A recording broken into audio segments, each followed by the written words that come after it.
Hi, it's Nicole Banks with Nicole's Business Notebook, where I'm bringing together my business besties so that we can learn what they're doing, how they're doing it, and how we can do better business together. This week, I have Rhonda Brun from Beautiful Mind Psychiatry. Thanks so much, Rhonda, for being on the show today. Hey, Nicole, thanks for reaching out. I really appreciate you offering this guest spot here. 100%. All right, so psychiatry. It's obviously a hot button topic, a lot of different things going on in the industry. Let's start kind of at the beginning and what made you want to get into this field? Well, it started with my own mental health journey. I had been married for 24 years. That didn't work out and found myself in a state of anxiety and depression that was very unfamiliar to me, and it was pretty bad. So I sought a therapist and found that my history from childhood was leading to my um, anxiety and depression being apart from my partner. So I started down this journey and found a lot of help for myself. And I thought, oh, well, maybe there are so many other people that I know that could use this kind of help and support and education knowledge. So I began to think, well, maybe I can do more than what I'm doing. I was working as a nurse at the time, and I saw all of the physical effects of mental health, mental illness. So, at a later age in life, I decided to go back to school and become trained as a psychiatric nurse practitioner. I prescribe medications, but rely heavily on underlying root causes, attachment wounds, trauma, and co-occurring illnesses. So it's a balance of understanding the root causes and medication and um, healing the wounds and attachment and trauma as well. Yeah, I mean, I have gone through divorce also, and so I know how much of a bear that can be Mhm. of going through, of dealing with, and that introspection, from being Mhm. alone after a long-standing relationship. So that's inspiring to hear that you kind of took that, got the help that you needed and turned it into a business. I think that's amazing. So, I mean, in that journey, you obviously had that introspection in that time. What did you learn about yourself and, entrepreneurship going through the divorce and making that, sort of left turn? Yeah, so, I always knew that there was more in me than I was led to believe by my parents. So that drive to discover what more did I have to give, what was my um, ultimate fulfillment, where was that line? And I I worked at a corporation for quite a while and gained really excellent experience there, not just in diagnosing and managing, but in more knowledge in the therapy world. And that always comes back to my own history of childhood trauma. So I feel like I have personal experience and knowledge that I can relate to other people going through the same thing. Um, so when I took this step to quit my corporate job and become an entrepreneur, then all of those fears started coming back up. Am I enough? Do I know enough? All those not enough messages that I received from childhood. And I continually have to push against that, knowing that there is more that I have there, and knowing that what's inside is um, blossoming Hmm. and coming to fruition.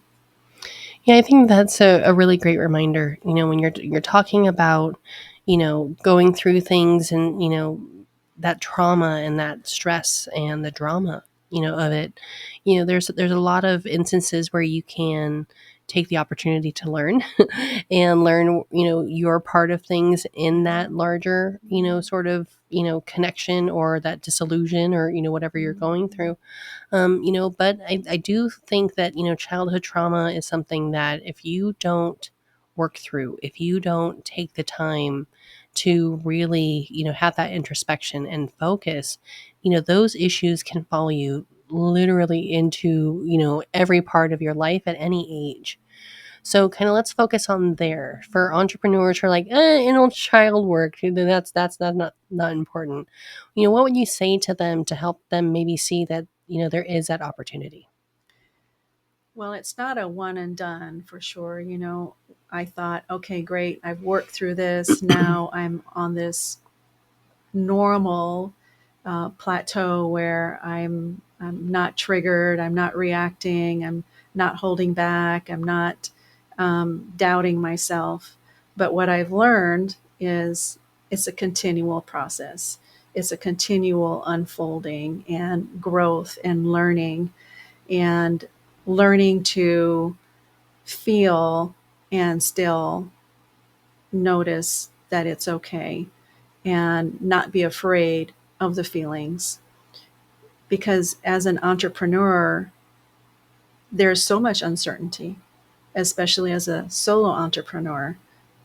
I don't know what this will turn out to be, but I know at this point, because I've done so much work, that whatever the outcome, it'll be okay. And I think having mentors around who can encourage is so important. If you don't have a personal mentor, then find a mentor that you love on a podcast. Personally, I love Jay Shetty. Every time I listen to him, he is my role model. He's someone that I aspire to be like. So it never ends. It's a process, but it's worth it. I think that's great. When we talk about inner child work, it's not this, magic wand that's going to fix all of your problems. And there are times where you think that you've worked through things and they may come out or, manifest in a different way and that whole bit. So it definitely is, sort of a process of working through these issues.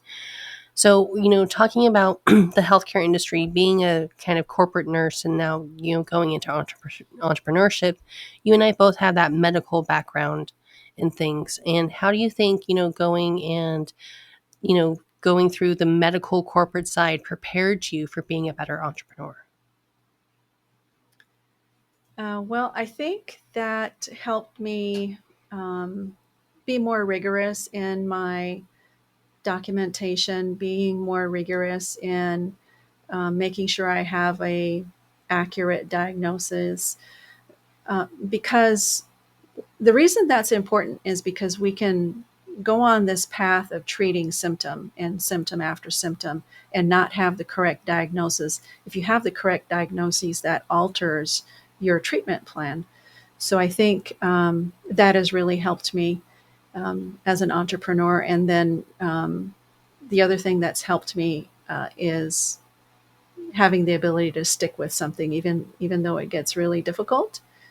Continuing to stay with it, going through school and then going through a really difficult corporate job helped me become a solopreneur. Right. Yeah. I mean, we definitely learn what not to do, right? When it comes to those different things. So, going through and becoming a psychiatric nurse practitioner is, one of the many ways that you can get into the mental health field and that whole bit. I love the focus on the medication, the symptom management that the nursing side brings. But what are some other benefits of, kind of the way that you went about getting into mental health that you'd love to share?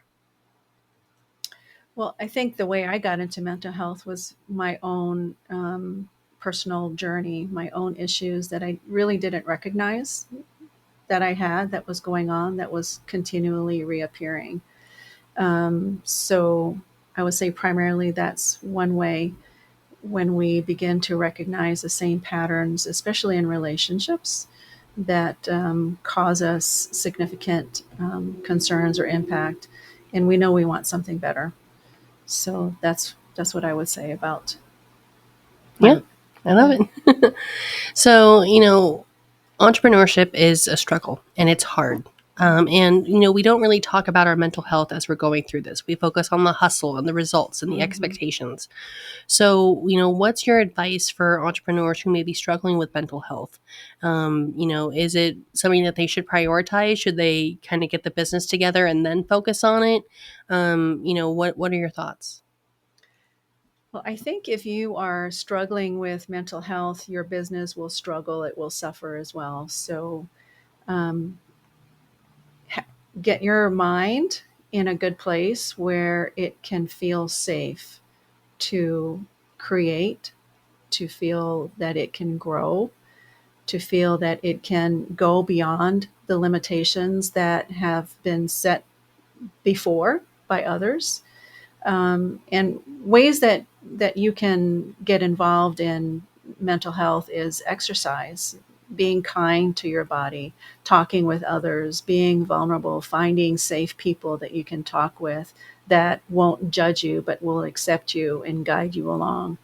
Um, there are groups of people that you can collaborate with. There are 12-step groups if you need that. And there are therapists who can help you, good therapists that can help you become more of who you want to be. I think that's a great point is it's not always just about what you're doing with a therapist or healthcare professional, that there's other strategies, working on your mental health that you can do throughout. I think that's really impactful. So, for, therapists and psychiatrists, people may not understand the difference. They may not understand what a psychiatric nurse practitioner is. If you kind of pull the veil back and kind of explain kind of where you fit in and what these other sort of positions are, so that people can better understand who they probably would most benefit from working with. Hmm. That's a great question. I get that all the time. So, therapists do not prescribe medications. They can diagnose and they provide therapy, all different types of modalities of therapy. Many therapists specialize in different specialties or disorders, whereas many psychiatrists are primarily medication management. Now, the difference between a psychiatrist and a psychiatric nurse practitioner is the degree. The psychiatrists have a medical degree, so they're either an MD or a DO, and nurse practitioners have a master's degree in psychiatry. So we prescribe and we treat, we diagnose, we do some therapy, just like the psychiatrist does. Now, some psychiatrists and psychiatric nurse practitioners have furthered their education by obtaining a second degree in therapy, or they have taken further classes and received certifications in different therapy type of modalities. A popular one nowadays is IFS, internal family systems therapy. Another one that is really popular with therapists is EMDR to help with trauma, memories of trauma. Um, so that's the main difference is the therapists focus more on the therapeutic model, and the psychiatric nurse practitioners and psychiatrists focus on the diagnosis and treatment of diagnosis. That's amazing. So, do you have a particular specialty? Yes. So my specialty is treating women with ADHD, either diagnosed, many times undiagnosed. I also treat co occurring disorders like anxiety, depression, mood disorders. And I always look for an underlying attachment or trauma wound.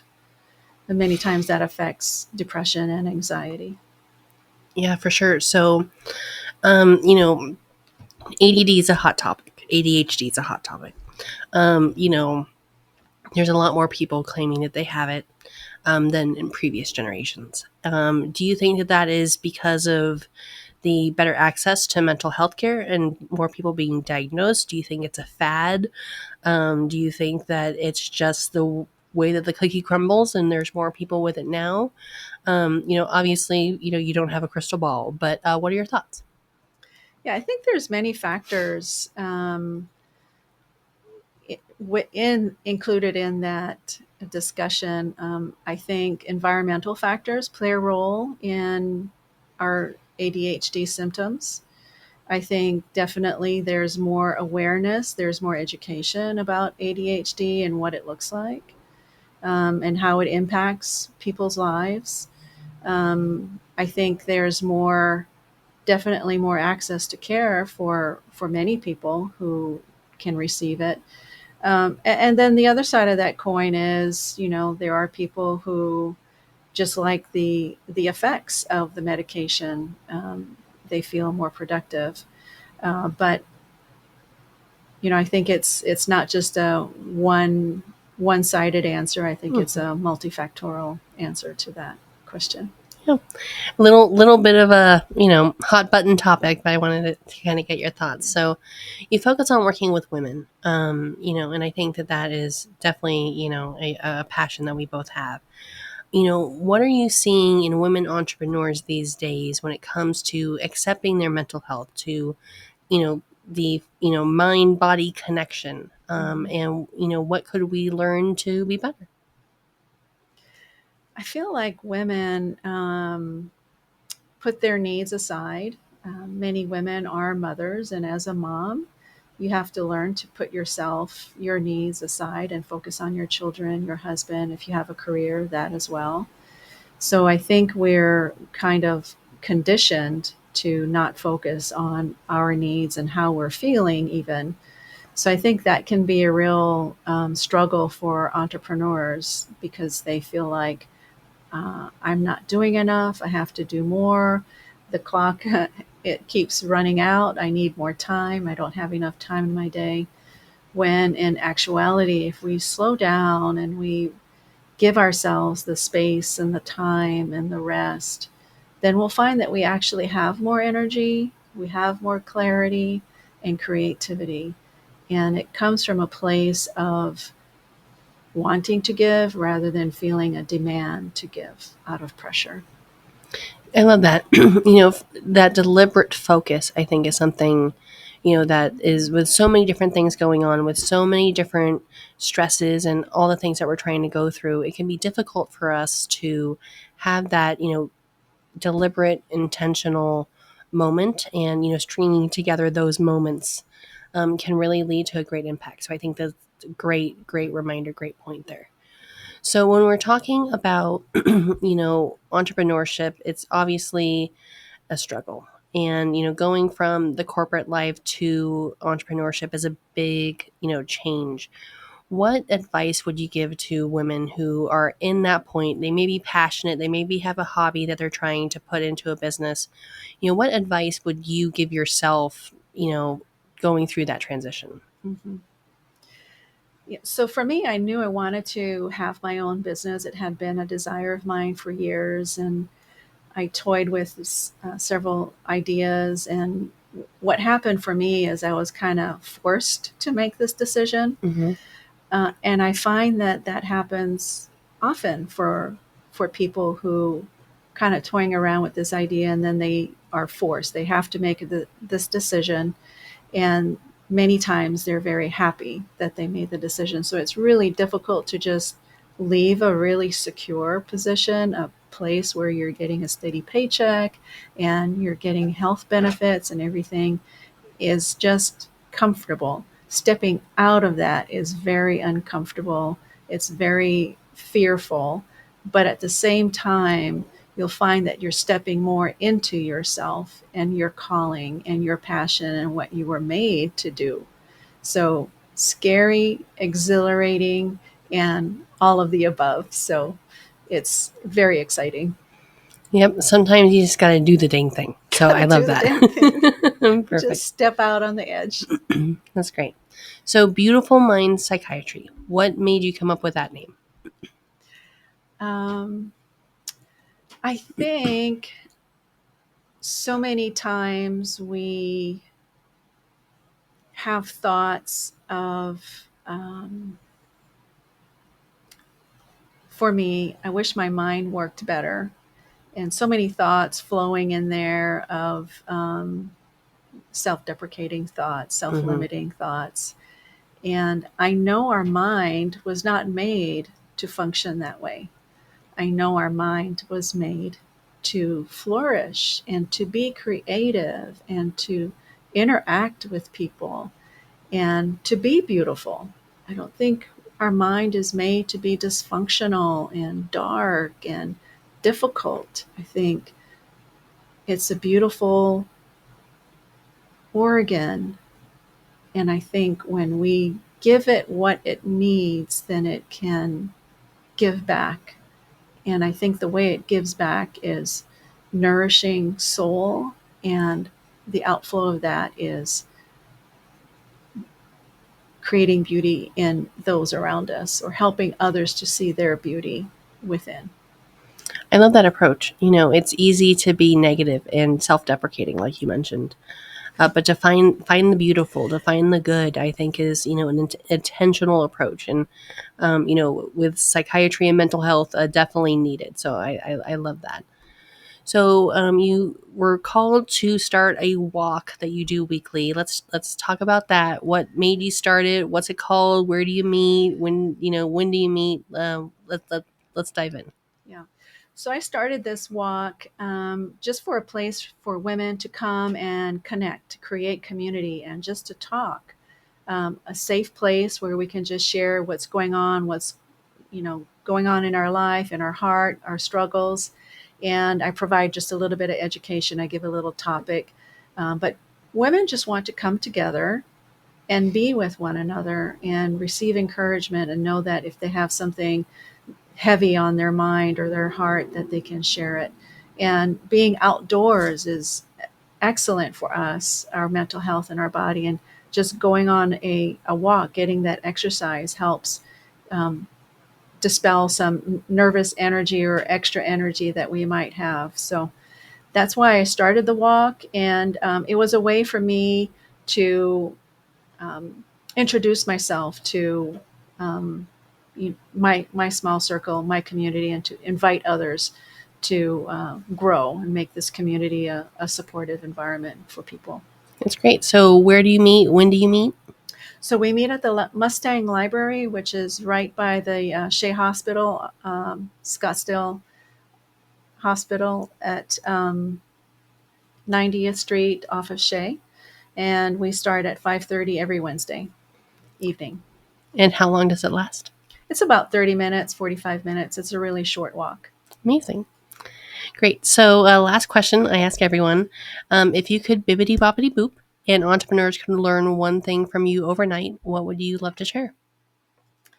If entrepreneurs could learn one thing from me overnight, it would be to take that step.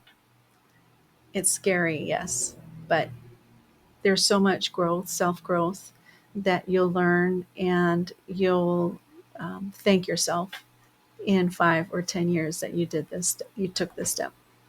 I love that. Momentum matters. 100%. Yes. Rhonda, thank you so much for being on the show, talking about mental health and your journey, from divorce to, what you've done is inspiring and amazing. So thank you so much for taking time to be on the show today. Nicole, thank you so much for allowing me to be on your program and making it so easy for me to talk about really tough, difficult topics. 100%. Would love to have you back. Thank you. So again, this is Nicole Banks with Nicole's Business Notebook, where we're bringing together my business besties to talk about the hard topics and to talk about things that really need to be talked about in the entrepreneurial space. Thank you so much for joining me, and we'll see you next time.